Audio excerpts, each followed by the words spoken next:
đâu bằng anh cô aron chơi lúc rồi thì tôi nên là rồi thì tôi không cần đâu bằng anh cô aron chơi lúc thì rồi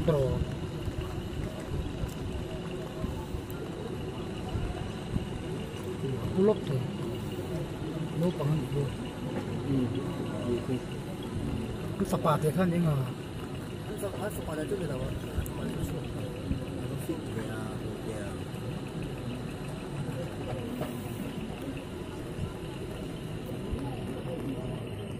cái hơi lọ tới con nước thì rồi cô nấu bằng chung chứ rồi bây giờ con đi bằng cái không phải khác rồi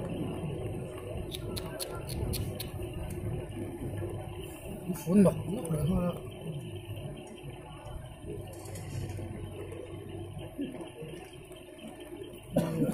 vẫn phun tất cả nó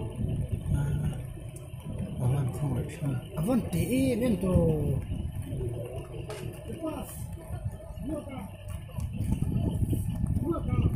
không ủa bắt tới lúc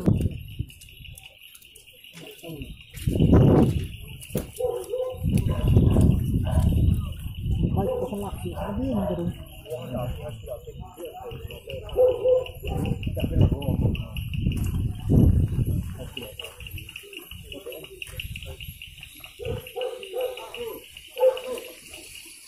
nó còn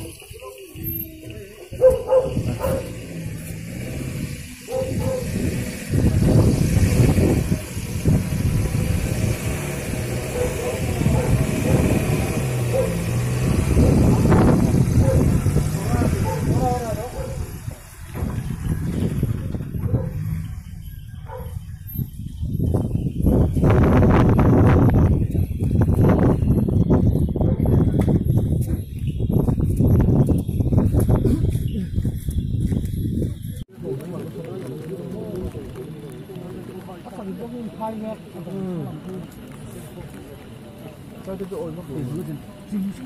ổi nó ra từ ổi như thế đấy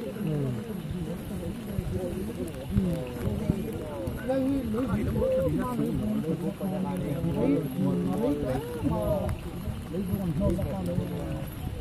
đấy nếu bố không làm con ăn phí không làm con mình đi thì nếu thì ăn được sang này thì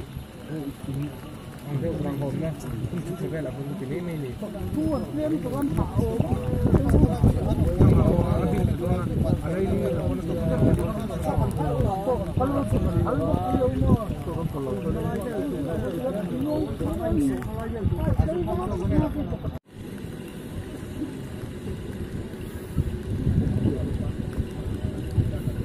lại cứ chơi mà đừng chơi một này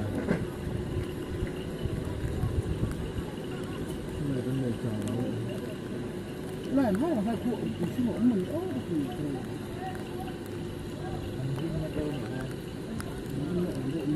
đi chọc của nó xem xin thả về đấy mà